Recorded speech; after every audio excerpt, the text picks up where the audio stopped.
Merci d'écouter Europe 1, il est tout pile 11h30. C'est donc l'heure du journal de la santé avec Isabelle Quenin. Au sommaire, la carte vitale, notre carte verte santé pourrait être en grève elle aussi. Une arme de plus pour lutter contre la généralisation du tiers payant.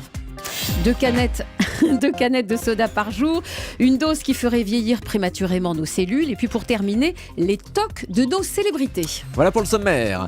Et on commence donc avec cette nouvelle menace des médecins après la grève des généralistes, des spécialistes et des équipes de SOS Médecins. On parle maintenant de la grève de la carte vitale. C'est la nouvelle arme brandie par les médecins grévistes face à la menace donc de la généralisation du tiers payant prônée par Marisol Touraine. Alors la carte vitale en grève, ça veut dire quoi Thomas ? Bien pour nous les patients, c'est le retour aux bonnes vieilles feuilles de soins à renvoyer à l'assurance maladie avec toutes les cases à remplir, nom, prénom, adresse, numéro de sécu et parfois on le sait bien ça rentre pas dans la case, ça dépasse. Bref, rien que du fastidieux, mais le plus embêtant c'est bien sûr le délai de remboursement. 1 mois environ pour se faire rembourser, souvent c'était plus long. Il ne fallait que 5 jours avec la carte vitale pour entrer dans ses frais. Alors pour ne pas pénaliser les malades, les médecins promettent de continuer à prendre la carte vitale des patients les plus défavorisés. Ce qu'ils veulent surtout, c'est engorger la sécurité sociale. Les explications de Jean-Paul Hamon de la Fédération des médecins de France au micro de Mélanie Gomez d'Europe 1. Puisqu'on veut noyer les médecins sous la paperasse avec le tiers payant généralisé, ça va être la réponse du berger à la bergère qui devrait quand même perturber fortement la sécurité sociale. C'est une arme non négligeable et dont il faut que les médecins prennent conscience. Marisol Touraine était ce matin dans les studios d'Europe 1. On écoute sa réaction au micro d'Alexandre Carin. Moi, j'appelle les médecins à être attentifs à cela, parce que ne pas transmettre les actes médicaux avec la carte vitale, mais remplir des feuilles de soins comme on le faisait autrefois, c'est exposer les patients à des délais de remboursement plus longs. Vous voulez dire que les médecins prendraient dans ce cas-là les patients et les malades en otage ? Je dis simplement qu'aujourd'hui, le traitement d'une feuille de soins, c'est 2 fois plus de temps qu'un acte transmis par une carte vitale. Et donc, j'appelle chacun à être attentif au fait que ce sont les patients qui seraient directement pénalisés par ce mouvement. Réaction de la base avec nos médecins présents dans ce studio. Marcel Ichaud, vous êtes médecin généraliste, que répondez-vous à la ministre ? Alors je réponds, je vais même pas prendre la défense des médecins parce que ça sera plus compliqué, la défense des malades, je vais simplement faire appel au bon sens, mais je n'ai jamais entendu cette réflexion, donc je m'adresse vraiment au pouvoir public. À partir du moment où un acte est gratuit, pour les gens qui n'ont pas de moyens, c'est évident, et les médecins normalement qui ont une éthique ne font pas payer ou font des facilités aux gens qui n'ont pas de moyens. Mais pour les autres, dès lors qu'un acte ne coûte rien, il va être démultiplié.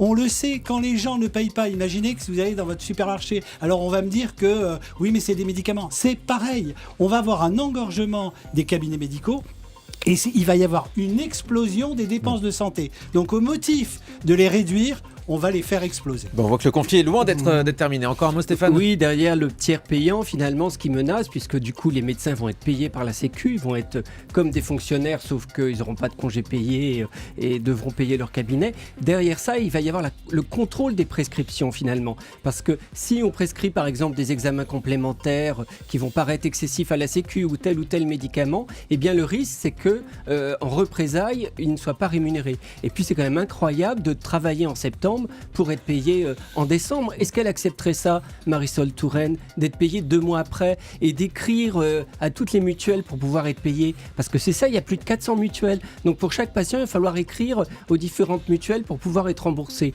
Ça, c'est une perte de temps incroyable et c'est aux dépens du temps consacré aux patients. On va continuer de suivre ce conflit entre les médecins et le gouvernement.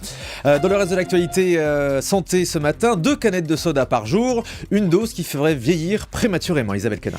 Alors d'après une étude américaine, l'ADN des buveurs réguliers de boissons gazeuses se dégrade plus rapidement, ce qui provoque un vieillissement avancé. Alors les scientifiques à l'origine de cette étude ont surveillé pendant plusieurs années 5300 Américains de 20 à 65 ans. Résultat de l'étude, le métabolisme de contrôle des sucres du corps est malmené, les tissus cellulaires vieillissent prématurément et ont plus de mal à se régénérer. Bref, boire l'équivalent de 2 canettes par jour reviendrait à vieillir prématurément de 4 ans et demi. C'est pas mes 38 ans que je viens de fêter, mais c'est mes 62 avec la consommation que j'ai de ces boissons pétillantes. Pour tout vous dire, j'en bois 3 pendant l'émission, 1 par heure, pour tenir le coup tous les matins. C'est gentil, merci beaucoup Sophie, je vous embrasse. Ils sont célèbres, ils ont tout, amour, gloire, beauté et ils ont même des tocs.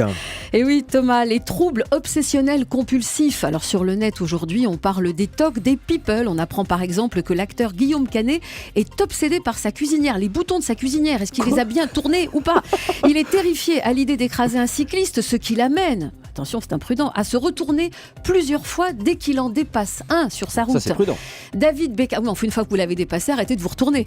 David Beckham, lui, aligne les fameuses canettes de soda, là, les mêmes que les vôtres. Il les aligne à la perfection dans son frigo. Si leur nombre est impair, forcément, il en retire une. Charlize Theron n'arrive pas à dormir si quelque chose n'est pas à sa place dans son placard, si quelque chose traîne dans sa chambre. Et puis, Lady Gaga n'utilise que ses couverts, assiettes et verres perso. Elle a une phobie totale de bactéries. Même quand elle est invitée, elle vient avec sa petite vaisselle. Et vous, Thomas, alors, c'est les canettes de coca? Ah bah effectivement, ouais, si j'ai pas ma canette de coca, je peux pas faire cette émission. Et si j'ai pas le chiffre du jour non plus, tiens. Chiffre du jour, Isabelle Quenin, 42 000. Les autorités japonaises ont ordonné l'abattage de 42 000 poulets après la confirmation d'un foyer de grippe aviaire. C'est le second cas recensé dans l'archipel en moins d'un mois.